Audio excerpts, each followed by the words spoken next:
Hello there everyone, welcome to Shadowman Stories. I am your storyteller and I'm here to guide you tonight. I know many of you use these videos to drift off to sleep, so before we begin, take a moment to like this video and subscribe to our channel. I'm always curious, where are you watching from and what time is it in your part of the world? Now, find your cozy spot and relax. My name is Catherine Walsh. I'm a ranger here in Bridgeteton National Forest, Wyoming. I've been working these mountains for 3 years now, and I still can't get over how beautiful they are. Today, I'm standing at the edge of a meadow, looking up at the Wind River Range. The peaks cut through the dark storm clouds like giant spears reaching for the sky. It's the kind of view that makes you feel small, but in a good way. The meadow around me is full of wildflowers, purple lupins, yellow daisies, and tiny white stars I can never remember the name of. They stretch out toward the glaciers in the distance. On clear days, the ice looks blue against the grey rock. It's quiet up here, peaceful. That's why I took this job, to find some peace in all this open space. Up on the cliffs to my left, I can see mountain goats. They're moving across the rocks like they're walking on flat ground instead of sheer drops that would kill a person. Sometimes I think they must have some kind of magic to do that. I check my weather radar again. Something's not right. There wasn't supposed to be a storm today, especially not a snowstorm this late in the season. But the dark clouds are moving in fast, and the temperature has dropped 10 degrees in the last hour. I radio back to base. This is Ranger Walsh. Anyone seeing this storm system on radar? Over. Static. That's weird.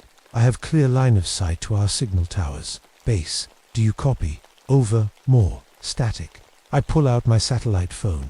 No signal there either. I've never had both systems fail at once.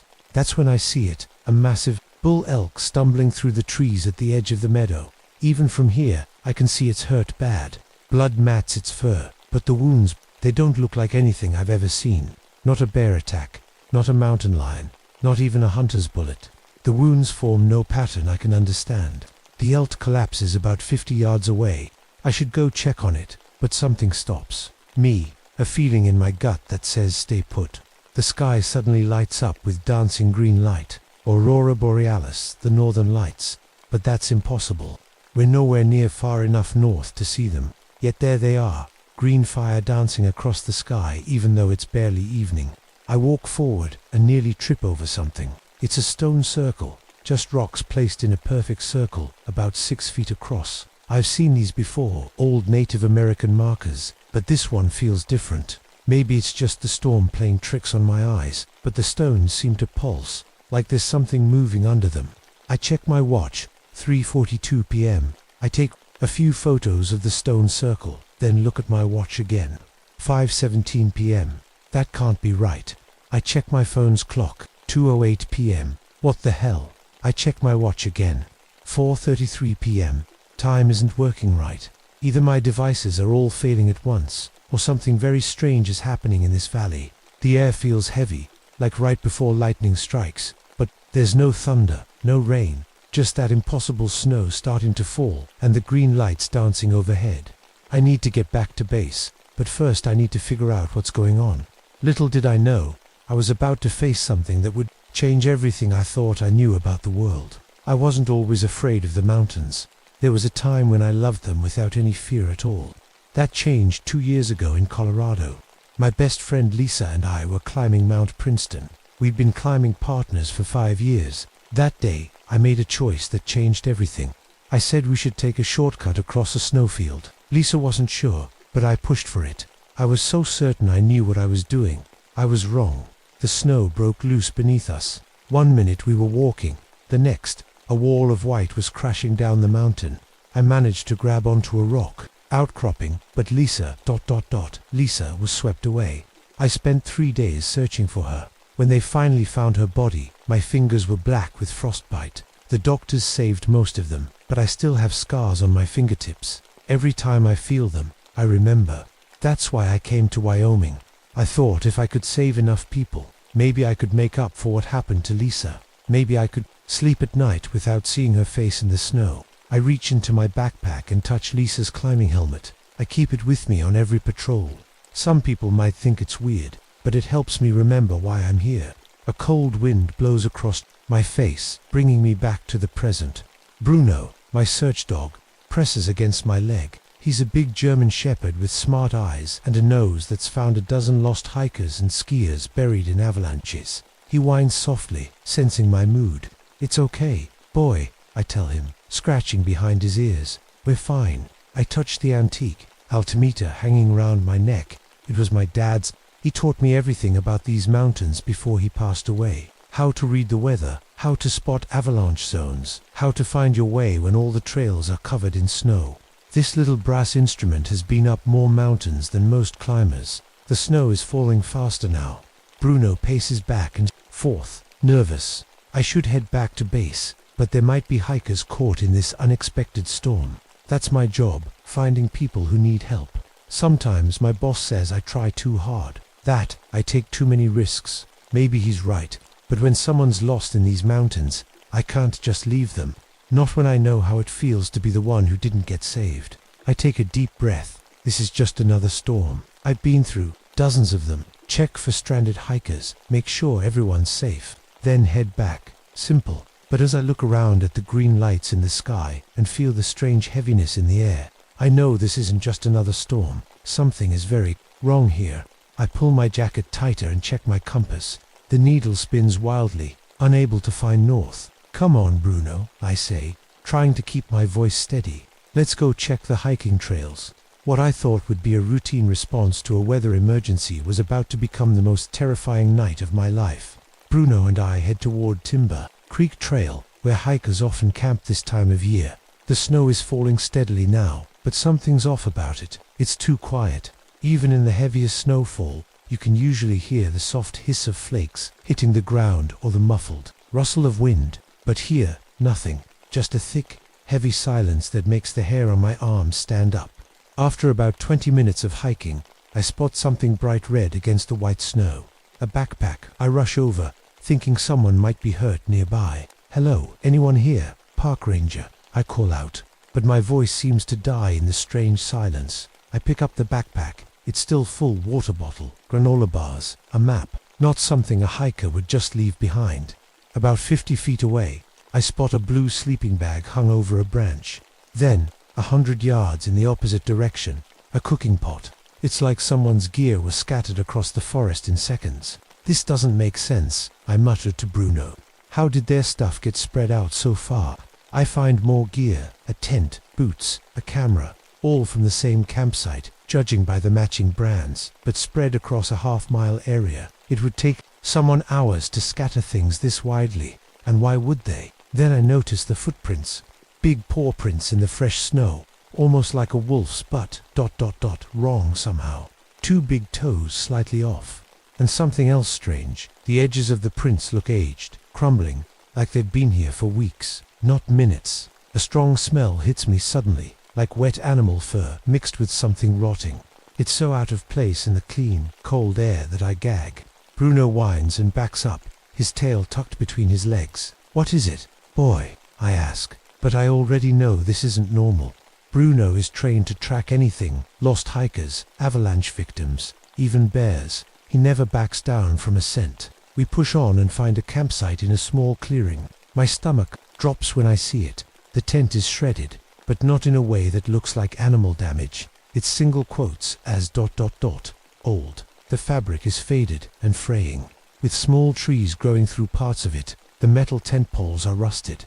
It looks like it's been abandoned for 20 years, not set up recently. I check my GPS to mark the location. The screen flickers, and the elevation reading jumps from 8,500 feet to 12,300 feet, then to 5,200 feet. That's impossible. I'm not moving, and the terrain around me isn't changing. A howl echoes through the trees, then another, and another, but they don't sound right. Some seem to come from very far away, others from right beside me, even though there's nothing there. It's like hearing echoes from different places all at once. I look down at the snow by my feet and freeze. The snowflakes are moving upward, rising from the ground back toward the sky. Not all of them, just in a small circle about 3 feet wide. It's like gravity has reversed in just this one spot. "We need to go, Bruno," I say, my voice shaking. We turn back, following our own tracks, but after a few minutes, I stop and stare at the footprints we're following. They're not right. These aren't the treads from my boots. The pattern is different, like someone else was walking in my exact path just ahead of me. I look back the way we came, and my blood runs cold. Our actual footprints are vanishing, being filled in with snow that's falling upward from the ground. This isn't possible, I whisper. Bruno growls, staring into the trees. His hackles are raised, and static electricity makes his fur stand on end. The silence breaks with a sound I've never heard before, like ice cracking mixed with an animal cry that's almost, but not quite, a wolf's howl. Something is hunting us, something that doesn't follow the rules of nature or physics, and we're in its territory. Bruno and I run. I don't know where we're going anymore. My compass is useless. My GPS is showing impossible readings, and the landmarks I know so well look wrong somehow, as if they've aged or shifted. We burst into a small clearing, and that's when I see it. At first, I think it's a wolf, but no wolf looks like this. It's bigger, with a sloped back like a hyena. Its fur is patchy in some places, thick and black, in others thin and grey, as if different parts of its body are different ages, and it keeps ... flickering, like a TV with bad reception. One moment it's solid, the next it's see-through, then it's somewhere else entirely. I freeze, my hand reaching for the bear spray on my belt. Bruno growls beside me, the sound rumbling, deep in his chest. The creature turns to face us, and I gasp. Its eyes don't reflect light like an animal's should. Instead, they show images, scenes of this same forest in different seasons, different years. It's like looking through windows into the past. Catherine, the voice hits me like a physical blow. It's Lisa's voice, exactly how she sounded the moment before the avalanche took her. Catherine, help me. It's coming from the creature, but its mouth isn't moving. I back up, nearly falling over. You're not real, I say, my voice barely a whisper. The creature, the Shonka-Warrakin, a name I remember from old forest legends, steps forward, but it doesn't move like a normal animal. It's in one spot, then suddenly 3 feet closer, then back where it started, all in the blink of an eye, like it's jumping between different moments in time. I pull out my ice axe, the only weapon I have besides the bear spray. The creature lunges, and I swing. The axe passes right through it, like cutting through fog. The Shonka-Warrakin hasn't dodged, it's just not fully here in this moment. The beast changes as I watch. 1 second it looks young and strong, the next old and battle-scarred.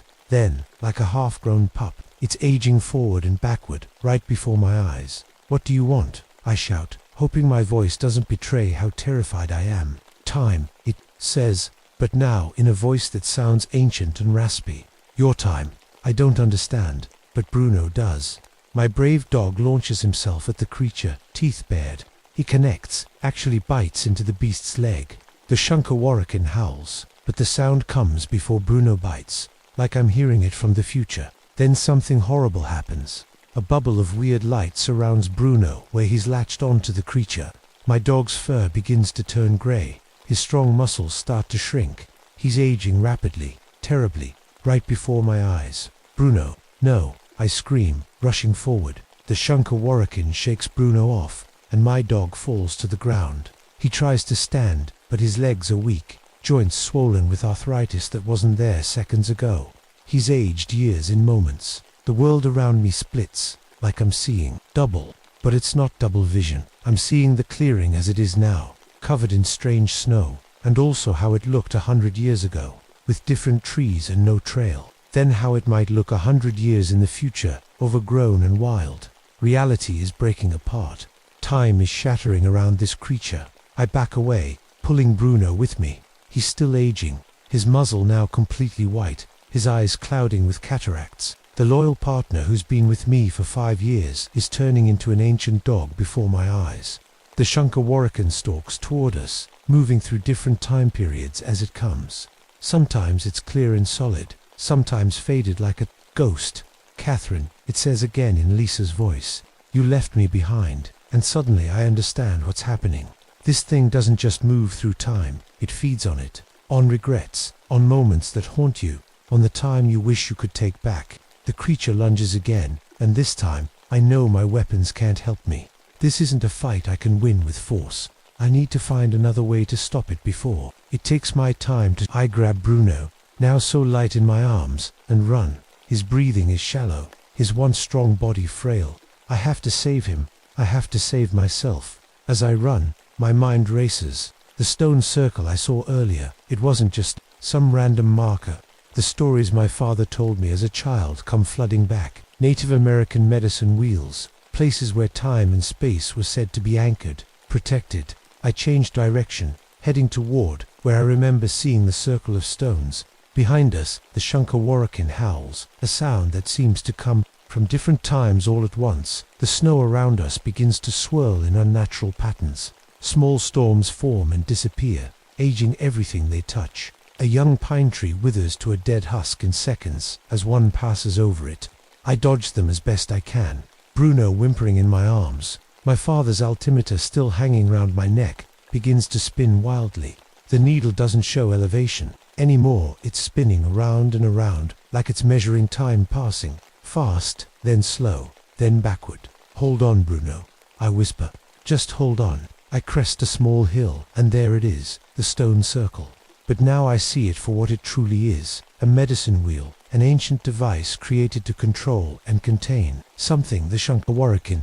I set Bruno down gently by a tree. He can barely lift his head now. I kneel beside him, tears streaming down my face. "You're the best partner anyone could ask for," I tell him. "The best friend." His tail thumps weakly against the snow. Even now, he's trying to comfort me. I turn to face the approaching creature. It's closer now, moving in that strange, timed way.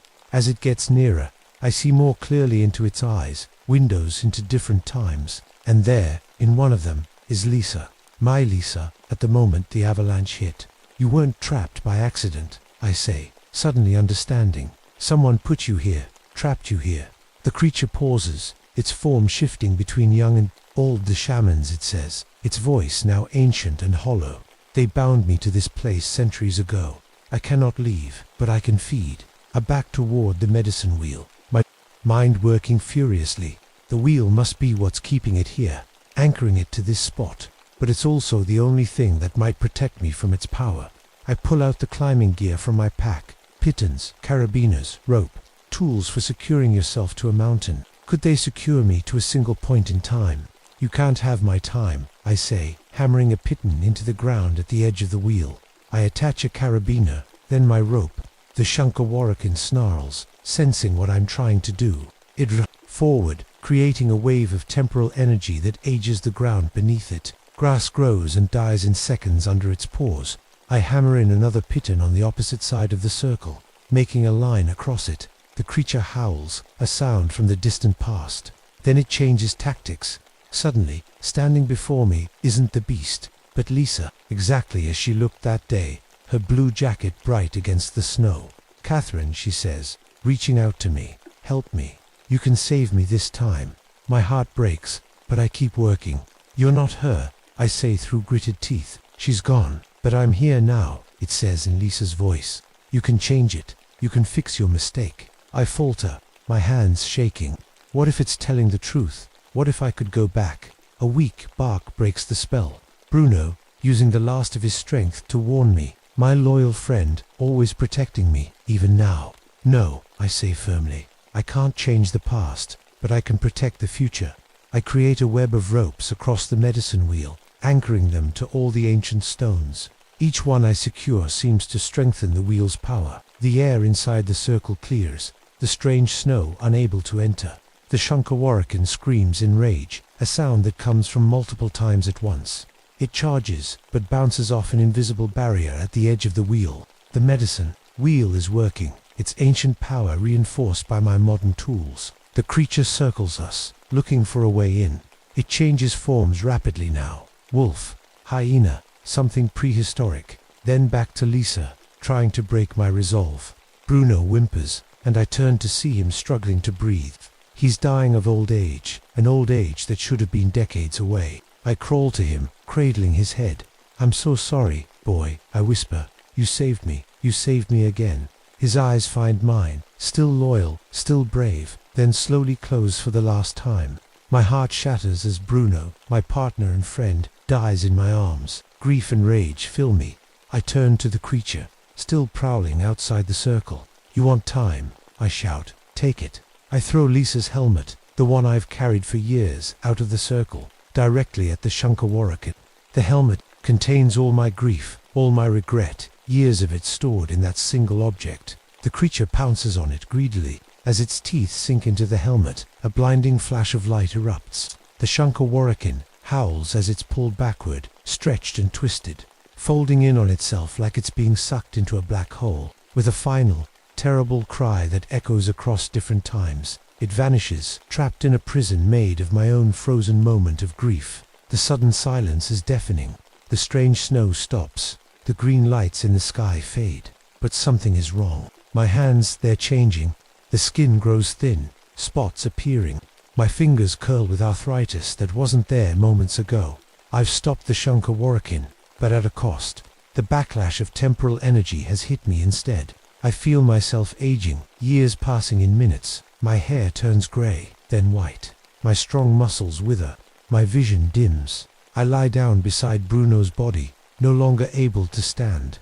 The stars above look normal now, the forest quiet and still. Whatever madness infected this valley tonight is gone. As my consciousness starts to fade, I think of Lisa, of Bruno, of the mountains I've loved all my life. I'm coming, I whisper, not sure who I'm talking to. Time rushes past me, decades in moments, until darkness takes me. My name is Marcus Chen, and I need to tell you what happened to me in the mountains. I'm a park ranger in Washington State, where the big trees grow so tall they touch the sky. I've been doing this job for 2 years now, ever since I came back from the war. It was October 1987, and the mountains looked pretty that day. The trees were green and huge, and there was a little bit of snow on the top of the hills. The air was cold and fresh, the kind that makes you feel good when you breathe it in. I had my backpack with me and my dog Sarge walking next to me. Sarge is a German shepherd, and he's really smart. I named him after my old boss from when I was a soldier. His ears are always moving, always listening for bad things. He's never let me down, not once. But that day felt different. Usually the forest is full of sounds, birds singing, squirrels running around, woodpeckers making noise on the trees. But today it was too quiet. It felt like the forest was holding its breath, waiting for something bad to happen. I had my grandfather's old compass with me. It's cracked and old, but it always works. My grandfather used it in the Korean War, and my dad used it too. We Chen men always trust this compass when we're in trouble. The trail I was walking on was way out in the middle of nowhere. Most people don't come this far because it's scary and hard to get to. I was 40 miles away from the nearest help. No phones work out there, no radios sometimes. If something goes wrong, you're all by yourself. The fog started coming up from the valleys, thick and white like milk. It moved, funny, not like normal fog. The air got really cold really fast, and I could see my breath like little clouds. Sarge usually runs around and sniffs everything, but today he stayed right next to me. That wasn't like him at all. I used to be a soldier, a medic. That means I helped hurt people during fights. I've seen really bad things, but I always tried to save everyone I could. 2 years ago, something terrible happened. My whole team died in a helicopter crash, and I was the only one who lived. Sometimes I still dream about it, still hear their voices calling for help. That's why I came to work in the mountains. I wanted to find some peace, and I wanted to keep helping people. I carry my dead friends' dog tags in my pocket every day. They're heavy, and they remind me that I couldn't save them. But maybe I can save other people now. I've helped lots of lost hikers get home safe. I've pulled people off cliffs and helped them when they were hurt or scared. The mountains are dangerous, but I know them really well. I thought nothing could surprise me anymore. Boy, was I wrong. As I walked deeper into the fog, everything felt strange. The trees I knew so well looked different, like they were watching me. The paths didn't look right. Something was wrong, really wrong. I had my gun with me, and my knife, and all my camping stuff. I'd been through a war, survived avalanches, even fought off a big bear once. I thought I could handle anything, but then Sarge stopped walking. He went completely still, like a statue. His fur stood up on his back, and he made a low growling sound deep in his throat. I'd never seen him act like that before. That's when I heard it, a clicking sound coming from deep in the woods. Click, click, click, like someone tapping sticks together, but it sounded wrong, like it was made of something harder than wood. Something like ... bones. And I knew right then, that we weren't alone. Something lived in these mountains, something that had been waiting for people like us to come visit, something that had been waiting for a very long time. I tried to tell myself it was just the wind making that clicking sound, maybe some branches hitting each other, but deep down, I knew it wasn't. The sound was too steady, too much like a pattern, like someone was sending a message. I pulled out my radio to call for help, but all I got was static noise. Then something weird happened. The static started to sound like a heartbeat. Thump, thump, thump, just like my own heart beating in my chest. I turned the radio off. Real quick. My compass started acting strange too. The needle spun around and around like it was confused. Then it stopped and pointed in a direction that didn't make sense. There was no north that way, just deeper into the dark woods where I'd never been before. Sarge whined softly and pressed against my leg. His whole body was shaking. I'd never seen him scared like this, not even when we met that bear last year. Whatever was out there, it was something my brave dog had never smelled before. The fog got thicker around us. I could barely see 10 feet ahead, but the weird thing was, I could still hear that clicking sound perfectly clear. It seemed to be coming from everywhere at once, in front of us, behind us, above us, in the trees. That's when I found the campsite. It was torn apart, but not by any animal I knew. The tent was cut into perfect strips, like someone had used a really sharp knife and took their time. But what made my stomach feel sick was how everything was arranged. The camping gear was set up in a circle, almost like someone was trying to make a pattern or a design. I found a backpack hanging from a tree branch about 8 feet up. No bear could have put it there so carefully. Inside was a notebook, and when I opened it, my hands started shaking. The pages were covered with drawings, stick figures at first, but as I flipped through, they got more detailed and more scary. The person who drew them was trying to show something tall and thin, with arms and legs that bent in too many places, like a person, but wrong, very wrong.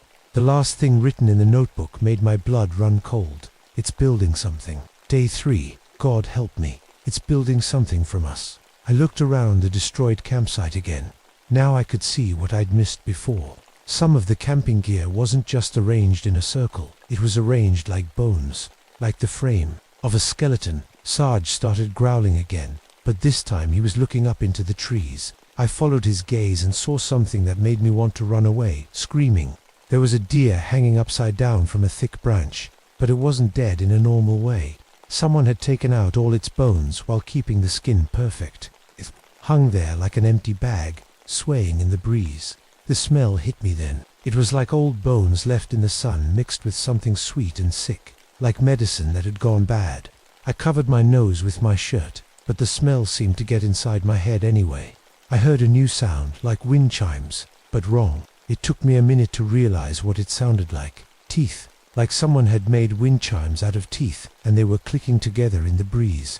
My hands were shaking as I tried to find the trail back to my truck, but the path was gone. Where there had been a clear trail before, now there were just trees and bushes. It was like the forest had closed up behind me. New paths had appeared, though small ones marked with little piles of white stones. Except when I looked closer, I saw they weren't stones at all.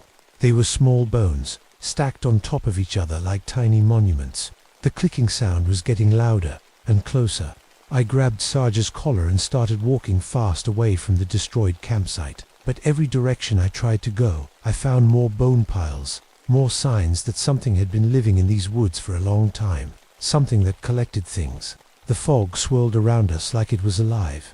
Sometimes I thought I saw shapes, moving in it, tall, thin shapes that didn't walk like people or animals. They moved like spiders, but bigger, much bigger. My grandfather's compass kept pointing deeper into the woods, toward whatever was making that terrible clicking sound. The needle never moved, never wavered. It was like something was calling the compass, pulling it forward. I realized then that we were being herded, like sheep being pushed toward a fence. Every path that closed behind us, every new trail that opened up, they were all leading us to the same place, and we were walking right into its trap. I stopped walking and tried to think. My military training kicked in. When you're in danger, you stop, you listen, you plan. But this wasn't like any danger I'd faced before. The clicking sound stopped. The silence was worse than the noise. At least when I could hear the clicking, I knew where it was. Now it could be anywhere. Sarge pressed so close to me I could feel his heart beating fast against my leg. Then I saw it. Through the thick fog, something moved between the trees. It was tall, taller than any person should be, and thin. So thin it looked like it might break in half. But it moved smooth and quiet, like water flowing. I held my breath and didn't move. Maybe it wouldn't see us if we stayed still. But then, it turned toward us, and I saw its face. It wasn't really a face at all. More like a skull covered with skin that was too tight. Its eyes were black holes that seemed to go on forever. And when it tilted its head to look at me, it tilted too far. Way too far. Like its neck was broken. The thing's arms were wrong too. They were too long and had too many joints. Like they were made of several arms stuck together. Its fingers looked like bare tree branches. Thin and sharp. It stood there watching us for what felt like hours, but was probably only a few seconds. Then it did something that made my skin crawl. It smiled. Not a normal smile. Its mouth opened wide, showing teeth that were too sharp and too many, and then it spoke. "Help me," it said in a voice I recognized. It was the voice from the notebook, the hiker who had been writing about the thing that was building something, but the hiker was gone. This thing was using his voice like it was wearing his clothes. "Please help me," it said again, and this time it sounded like a woman, then a child, then an old man. All the voices of people who had come into these woods and never came back out. I grabbed my gun and pointed it at the thing, but my hands were shaking so bad I could barely hold it steady. The creature looked at my gun and made a sound like laughing, but not happy laughing, mean laughing, like it knew something I didn't. Then it moved. It didn't walk like people walk. It flowed between the trees like smoke, but solid. 1 second it was far away. The next second it was close enough that I could smell its breath. It smelled like old bones and death. I pulled the trigger. The bullet went right through it, like it was made of fog. The thing looked down at the hole in its chest, then looked back at me with that terrible smile. "Thank you," it said in my own voice. That tickled. I ran. I grabbed Sarge and we ran as fast as we could through the fog. Behind us, I could hear the thing following. Not running, just moving in that smooth, flowing way. And it was laughing. In all those different voices, the trees seemed to move to block our path. Branches reached out to grab my clothes. Roots tried to trip me. It was like the whole forest was working with the creature. I looked back once and saw it wasn't alone anymore. There were others. Tall, thin shapes, moving through the fog like a group of broken scarecrows come to life. But these weren't just copies. Each one was built from different people, different bones, a whole family of monsters. We ran until I couldn't run anymore. My lungs burned and my legs felt like they were going to give out. Sarge was panting so hard, I was worried about him. That's when I realized where we were. The bone piles had gotten bigger as we ran. What started as small stacks of finger bones had grown into walls made of arm bones and leg bones, and now, in front of us, was something that made me want to scream. It was a building, but not made of wood or stone. It was made entirely of bones, human bones, animal bones, all fitted together like puzzle pieces to make walls and a roof. There were skulls used as decorations, and rib cages forming windows. The whole thing was white and smooth and horrible. The clicking sound was coming from inside. "Welcome," said a voice behind me. I turned around and saw the creature standing there with its terrible smile. "Welcome to my workshop." The other shapes in the fog moved closer. I could see them better now, and I wished I couldn't. Each one was made from the bones of different people, held together by something I didn't want to think about. "I've been watching you for so long," the main creature said, still using different voices, "learning about you. You're going to make such a wonderful addition to my collection." It reached out one of its two long arms toward me, and I saw that its fingers ended in points sharp enough to cut through anything. "Don't worry," it said gently, like a doctor talking to a scared patient. "I'll take very good care of your bones." That's when I knew I had to fight.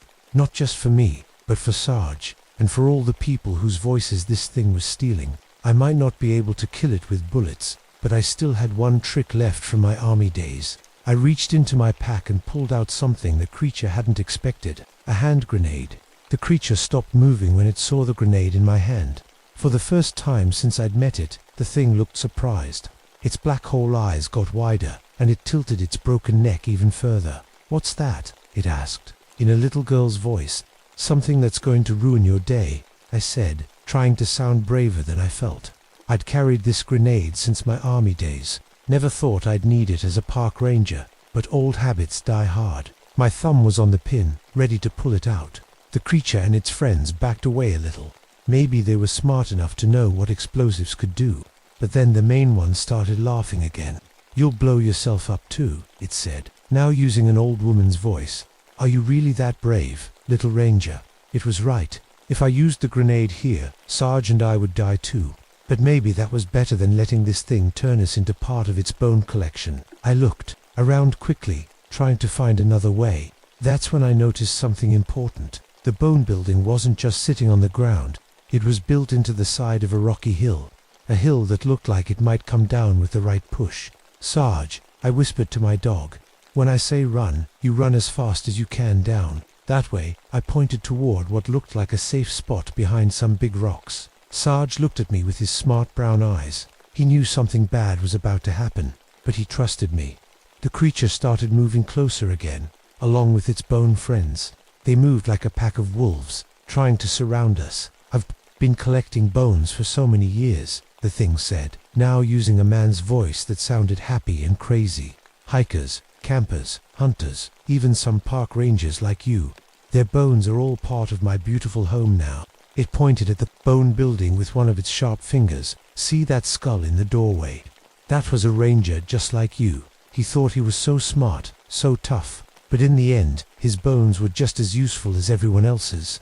I felt sick and angry at the same time. This thing had been killing people for years, and nobody knew about it. Nobody except me. "You know what your problem is," I said, pulling the pin out of the grenade. The creature froze. "What? You built your house in the wrong place."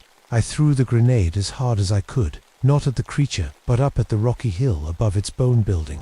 "Run, Sarge!" I yelled. My dog took off like a rocket toward the safe rocks. I ran after him as fast as I could. Behind me, the creature screamed in all its stolen voices at once. It sounded like a whole crowd of people screaming in fear and anger. The explosion was loud enough to make my ears ring, but more importantly, it worked exactly like I hoped it would. The rocky hill came down like an avalanche. Tons and tons of stone crashed down on the bone building, smashing it to pieces. The creature's screams got louder, then suddenly stopped. But I wasn't safe yet. A piece of flying rock hit me in the leg, and I fell down hard. Pain shot up through my whole body. When I tried to get up, my leg wouldn't work right. More rocks were still falling. One big one landed right next to my head, missing me by inches. Sarge came running back and grabbed my jacket in his teeth, trying to drag me to safety. Good dog, smart dog. I crawled and hobbled behind the big rocks just as the last of the hill came down.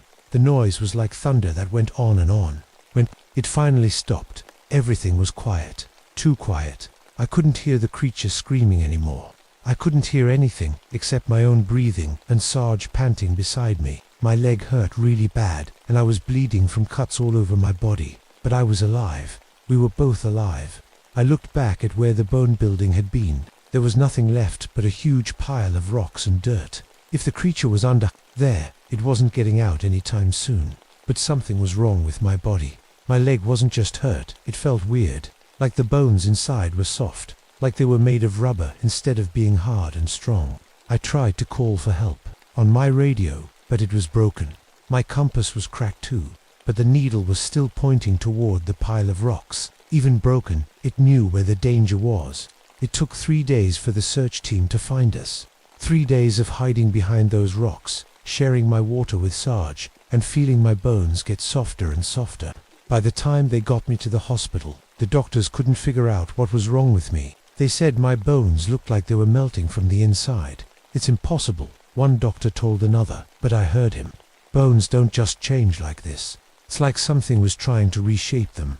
I never told them about the creature. Who would believe me? They sent me home after a week, but I was never the same.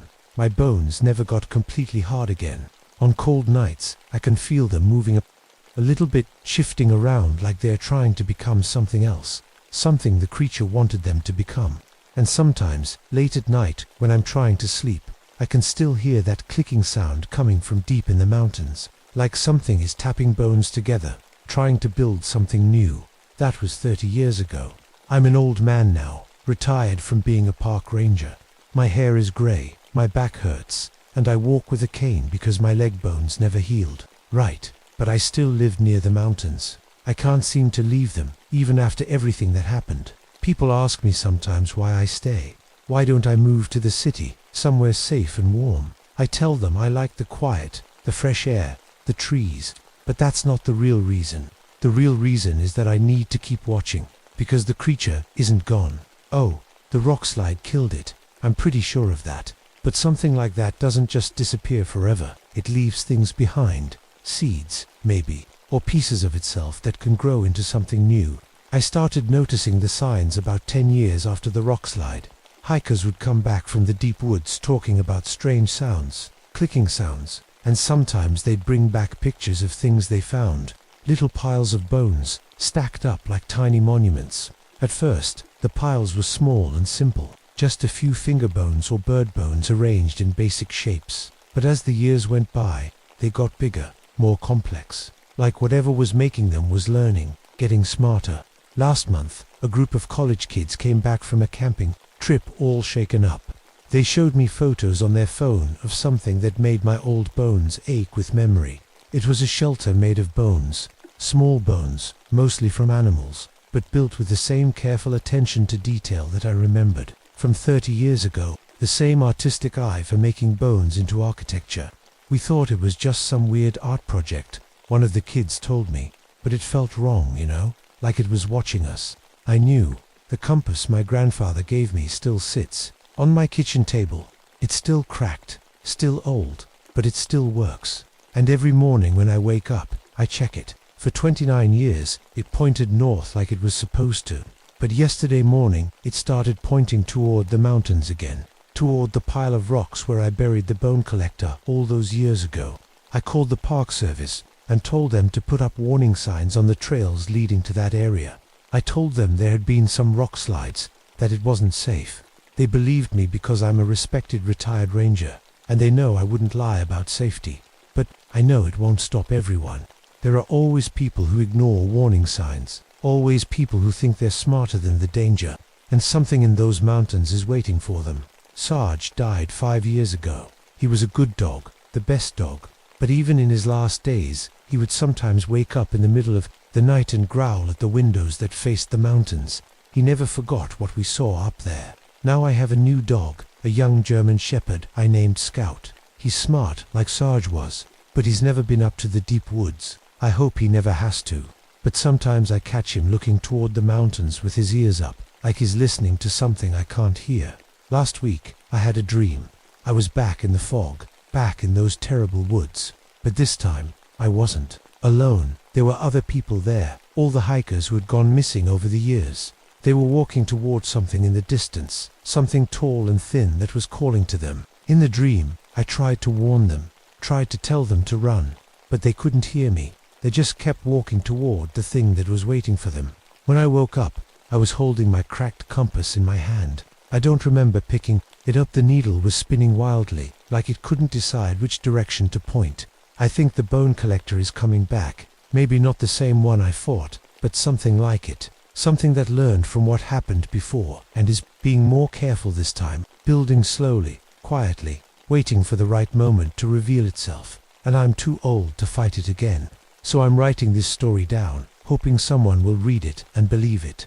If you ever go hiking in the Cascade Mountains of Washington State and you see small piles of bones arranged in patterns, don't touch them, don't take pictures, don't think they're just some weird art project. Run as fast as you can back to your car, back to the city, back to safety. And if you hear clicking sounds in the fog, like bones tapping together in the dark, don't follow them. They're not trying to guide you to safety. They're calling you to become part of something terrible, something that's been waiting in those mountains for a very, very long time. My name is Marcus Chen, and this is my warning to you. Don't let the bone collector make you part of its collection. My name is Elena Vasquez. I've been a ranger at Big Bend National Park for 3 years now, and I thought I'd seen it all. But what happened that night in the area locals called Devil's Backbone?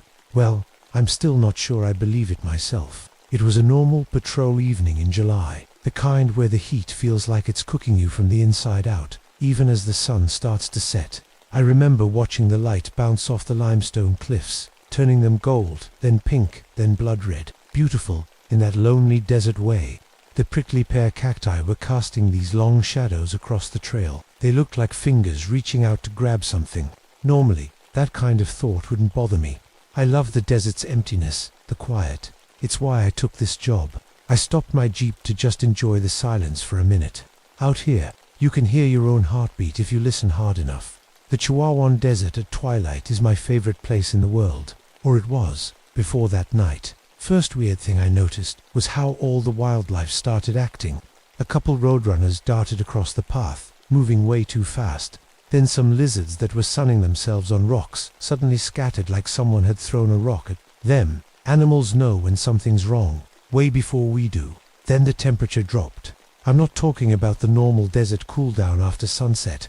I'm talking about a 35-degree drop in 20 minutes. 1 second I was wiping sweat off my forehead, the next I could see my breath. That doesn't happen in the desert, especially not in July. I was about to radio in about the weird weather when my Jeep died. Just died. No sputter, no warning. The engine cut out and all the lights went dark. I was in the most remote part of my patrol route, at least 2 hours from the nearest station. That's when I saw them, a family of javelinas, those wild desert pigs, running past me in total panic. They were bleeding from cuts that looked too clean, too straight to be from cactus spines or a predator attack. One of them looked right at me as it ran by, and I swear it had a human look in its eyes, pure terror. I got out of the Jeep, tried to get a better look around. That's when I noticed the lights, green lights, dancing on the horizon like some kind of aurora. Except we don't get auroras in Texas, especially not green ones that seem to pulse like they're breathing. I walked to this rock face nearby, one with ancient petroglyphs carved by people who lived here thousands of years ago. I've seen these drawings 100 times on patrol, but tonight, they looked different. When I stared directly at them, they were normal, but when I looked from the corner of my eye, they seemed to move, to writhe like they were alive. I decided to check the river next, thinking maybe I could flag down a boat if the radio in my Jeep wasn't working. But when I got to the bank of the Rio Grande, I froze. The water, the mighty Rio Grande, had stopped flowing. It was black and still, like a mirror made of oil. In my 3 years as a ranger, I'd seen the river low during droughts, but never completely still, never black. I knew then that whatever was happening wasn't natural, and I was stuck right in the middle of it. I should tell you a bit about myself, I guess. Before I became a park ranger, I worked for the Border Patrol. That's where I met Miguel. He was my partner for 4 years. We watched each other's backs, shared meals together, knew each other's families. He was like a brother to me, until that night, 2 years ago. We were checking a report of people crossing the border illegally. Turned out it wasn't just any people. It was cartel members moving drugs. They had guns, big ones. Miguel pushed me down when the shooting started. He saved my life, but he didn't save his own. I still hear the gunshots in my dreams sometimes. After that, I couldn't stay with the Border Patrol anymore. Too many memories, so I joined the Park Service, thinking I'd find some peace out here in the wide open spaces. But I still carry the guilt around with me. I should have been faster, should have seen the danger coming, should have saved him somehow. My hands tell the story of my old job. This scar across my right palm, got that in a knife fight with a smuggler. The burn marks on my fingers, from a time I had to pull a man from a burning car. Working the border changes you, makes you hard in some places, too soft in others. I keep Miguel's St. Christopher medal in my chest pocket, right over my heart. He was wearing it the night he died. His mum gave it to me at the funeral, said he'd want me to have it. I never take it off. Tonight, my hand keeps finding its way to that medal, rubbing it like a worry stone. Like maybe St. Christopher can protect me from whatever's happening out here.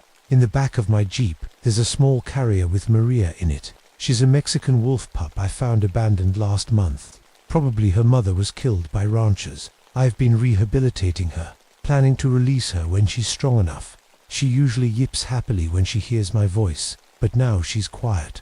Too quiet. I reach up and touch my grandfather's silver rosary, hanging from my rearview mirror. He gave it to me before he died. Said silver protects against evil.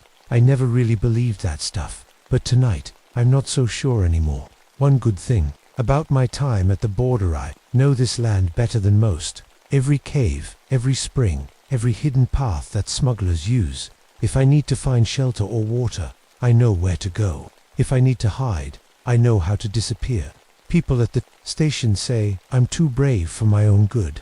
Last year, I climbed down a cliff in a thunderstorm to rescue some lost hikers. Month before that, I walked into a cave full of rattlesnakes to help a kid who fell in.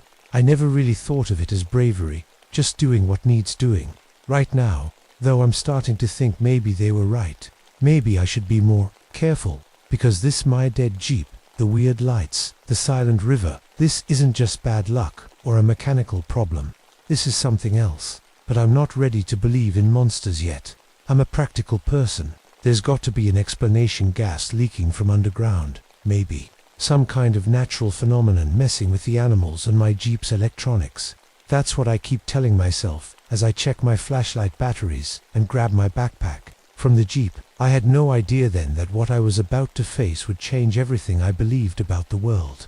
No idea at all. I decided to follow the trail that runs along the ridge, hoping to find higher ground where my radio might work. That's when I stumbled onto something that made my stomach turn. 3 cattle lay dead in a small clearing.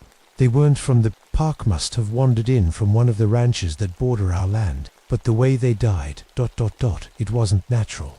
Their bodies were cut open, clean and precise, like surgery.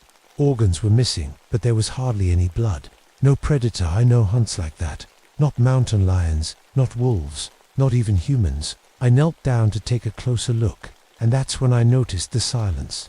Complete silence. No crickets chirping, no night birds calling, no rustle of snakes or mice in the brush. Nothing. If you've never been in a desert at night, you might think it's supposed to be quiet. It's not. The desert is alive with sounds after dark. But not. Tonight, something glinted in the dirt nearby. Tracks. Big tracks, like a wolf's but much larger. I reached out to touch one, then yanked my hand back with a hiss. The sand in the print was hot burning, hot like it had been sitting under the midday sun, not cooling in the night air. A strange taste filled my mouth, metallic and sharp, like when you put a penny on your tongue, mixed with the smell in the air right before a lightning strike. I spat, trying to get rid of it, but it stayed there. "Maria," I called, remembering the wolf pup in my backpack. She'd been so quiet. I swung the pack around, unzipped it, and found her trembling inside. When I tried to take her out, she growled something she'd never done to me before, and scrambled away, diving under my broken-down Jeep. "It's okay, girl," I said, but it clearly wasn't. She knew something I didn't. As I walked a little farther, I found a campsite. Someone had set up a tent and cooking gear, maybe hikers who didn't check in at the station. But their equipment, it was melted. The tent, the camping stove, even a metal water bottle, all warped and runny like candle wax. But there was no sign of fire, no ashes, no smoke smell, and no people. Where had they gone? I pulled out my GPS unit, thinking I could at least figure out exactly where I was. The screen lit up, but what it showed made no sense. According to the device, I was in the middle of the Atlantic Ocean. I shook it, turned it off and on again. Same result. That's when I heard it. A howl, but not like any wolf or coyote I'd ever heard. It echoed up from somewhere underground, from the cave systems that honeycombed this part of the park. The sound bounced and multiplied, like a dozen wolves howling at once, but I knew somehow it was just one very big creature. The sand around my feet began to move. At first, I thought it was my imagination or a trick of my flashlight. But no, the sand was rising up in little spirals, defying gravity, floating in the air like dust motes in a sunbeam. I stepped back, watching as it twisted and danced, then settled back down as if nothing had happened. Out of habit, I looked behind me, checking for my own footprints in case I needed to find my way back. To the Jeep, they were gone. The tracks I'd made just minutes before had vanished completely, as if I'd never walked there at all. My heart was pounding now. I'm not someone who scares easily. You can't be. In my line of work, but everything happening around me was so wrong, so impossible. And yet I couldn't deny what I was seeing, what I was feeling. Something was in my park, something that wasn't supposed to exist. I decided to head back to my Jeep. Maybe I could get the radio working, or at least grab the emergency flares. That's when I saw it. At first, I thought it was a trick of the moonlight on the rocks. A shadow, maybe, or my eyes playing tricks. But then the shadow moved. A piece of solid rock seemed to ripple, like the surface of water when you throw in a stone. And then it stepped out. It was a wolf at least. That's what my brain tried to tell me it was. But no, wolf is the size of a small horse. No wolf I've ever seen has eyes that burn like green fire, leaving trails in the air when it moves its head. The light from those eyes was so bright that when I blinked, I could still see them, like when you look at the sun too long. Its fur was the strangest thing. Sometimes black, sometimes silver, sometimes ... not there at all. Like I could see right through parts of it to the desert behind. Like smoke that somehow held a shape. I reached for my gun, but my hand froze when the creature opened its mouth. Alina, it spoke my name, with Miguel's voice. My blood turned to ice. That's not possible, I whispered. Why didn't you save me, Alina? The beast asked, still using Miguel's voice. You let me die. You're not him, I said, finally pulling my gun. You're not real. I fired. The sound echoed off the canyon walls, but the bullets ... they slowed down. I swear I could see them moving through the air, getting slower and slower, until they just dropped to the ground in front of the wolf thing. I fired again. Same result. The creature walked toward me, passing right through a boulder like it wasn't there. But when it stepped on a small cactus, the plant crushed beneath its paw. Somehow it could walk through solid rock, but still touch other things when it wanted to. I backed away, my mind racing. What was this thing? How was it here? How did it know about Miguel? The wolf grew larger as it approached me, not just bigger like it was getting closer, but actually growing in size. Its shoulders now reached higher than my head, and as it grew, I felt something inside me get heavier. All my old guilt about Miguel, about not being able to save him, it all came flooding back stronger than ever. I realized the beast was feeding on those feelings. Somehow it was using my own regret as food. Time felt strange now. 1 second the moon was directly overhead. The next it had moved halfway across the sky. The wolf would be right in front of me, then suddenly 20 feet away, then close again. I couldn't tell if minutes or hours were passing. The world around me started to change too. The cacti began to twist and bend into shapes that looked like people reaching out with thorny hands. The ground beneath my feet felt like it was breathing. Up and down, up and down. You're doing this, I said to the creature. You're changing things. It didn't answer, just stared at me with those burning green eyes. I felt like it was looking straight into my soul, finding all the dark, painful parts I tried to keep hidden. What do you want? I asked, my voice shaking. The beast tilted its head, almost like it was confused by the question. Then it spoke again, but not with Miguel's voice this time. Its real voice was like stones grinding together, deep and rough. Hunger, it said. Just that one word. And somehow I knew it wasn't hungry for food or flesh. It was hungry for pain, for guilt, for regret, and I had plenty to feed it. I turned and ran. Not my proudest moment, but when you're facing something impossible, something your brain can't even process properly, sometimes running is the only sane response. But as I ran, I could feel it behind me. Not chasing exactly, just ... following, patient, like it knew I couldn't escape. As I ran, a thought hit me like a lightning bolt. The creature was getting stronger when I felt guilty about Miguel. It was feeding on my self-hatred, my regret. The worse I felt about myself, the bigger and more powerful it got. I needed somewhere to hide, to think.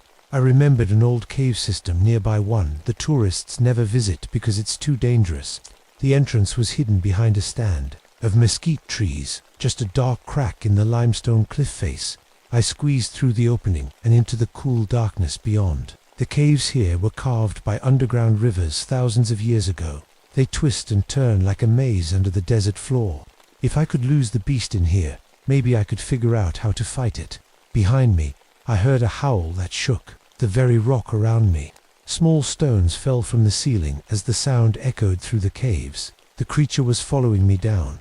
I flicked on my flashlight and moved deeper into the cave system. The beam caught something on the wall paintings. Ancient paintings made by people who lived here long before Europeans came.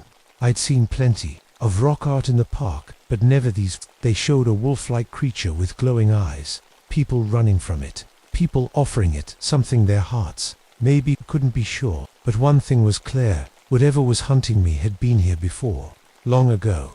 My hand went to my chest pocket, to Miguel's medal.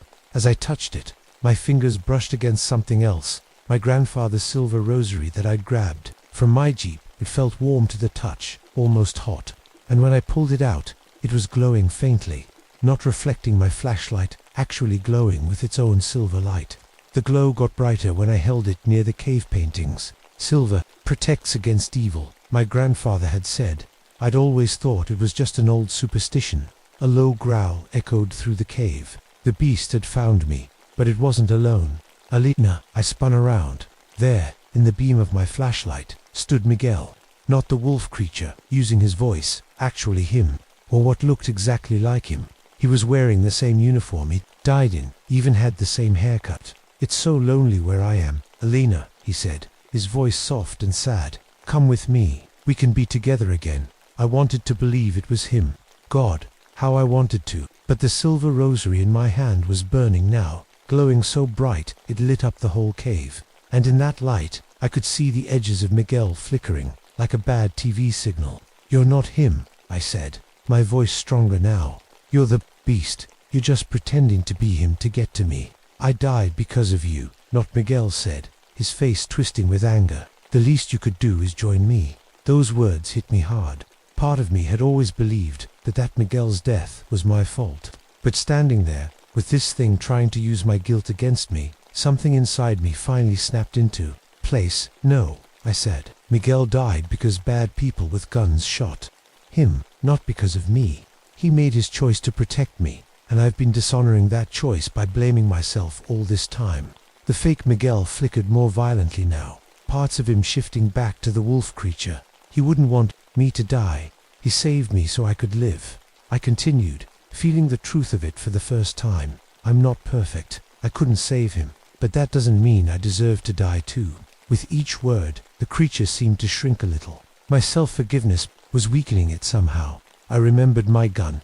The bullets hadn't worked before, but now I had an idea. I took out my last 6 bullets and pressed each one against the silver rosary. They grew warm in my hand, taking on some of that silver glow. I loaded them back into my gun just as the creature fully revealed itself again, the massive wolf with burning green eyes, no longer bothering with Miguel's form. It lunged for me. I fired this time. The bullets didn't slow down. They hit the beast with flashes of silver light. It howled in pain, its form flickering like a bad hologram. But it wasn't enough. It was wounded but still coming for me. That's when I heard a growl from behind me. Maria, the wolf pup. She must have followed me into the caves. She stood between me and the monster, her small body tense, hackles raised. Just a pup facing a creature 10 times her size. Maria, no, I shouted, but she leaped anyway, her tiny jaws aiming for the larger wolf's throat. The beast swatted her aside like she was nothing. She hit the cave wall with a yelp and lay still. Rage filled me then, pure, protective rage. I fired my last 3 bullets directly into the creature's burning eyes. It screamed a sound like metal tearing and thrashed around the cave. Parts of it were disappearing, becoming smoke, while other parts remained solid. It was coming apart. I grabbed Maria's small body and ran deeper into the caves, not looking back. Behind me, the howls grew more distant, more faint. Either the creature was dying or it was retreating. I didn't care which, as long as it was gone. I found another way out of the caves, a small opening that led to a different part of the canyon. Dawn was breaking over the desert as I emerged, Maria still limp in my arms. But as the first sunlight touched her, she stirred. She was alive, just knocked out. I hugged her close, tears running down my face. I made it back to the ranger station. That morning, I filed a report about a strange animal attack, about the dead cattle, about my Jeep breaking down. I didn't mention the impossible things I'd seen. Who would believe me? I quit the Park Service that same day, packed up my things, took Maria, and drove as far away as I could. But sometimes, on cold nights, when the moon is full, I hear howling in the distance. Not coyotes, not regular wolves. I keep my grandfather's silver rosary close. I keep Miguel's medal too, but not out of guilt anymore, out of love and remembrance. And I keep running, because I know it's still out there somewhere. Still hungry, still hunting me. It's just waiting for me to start hating myself again.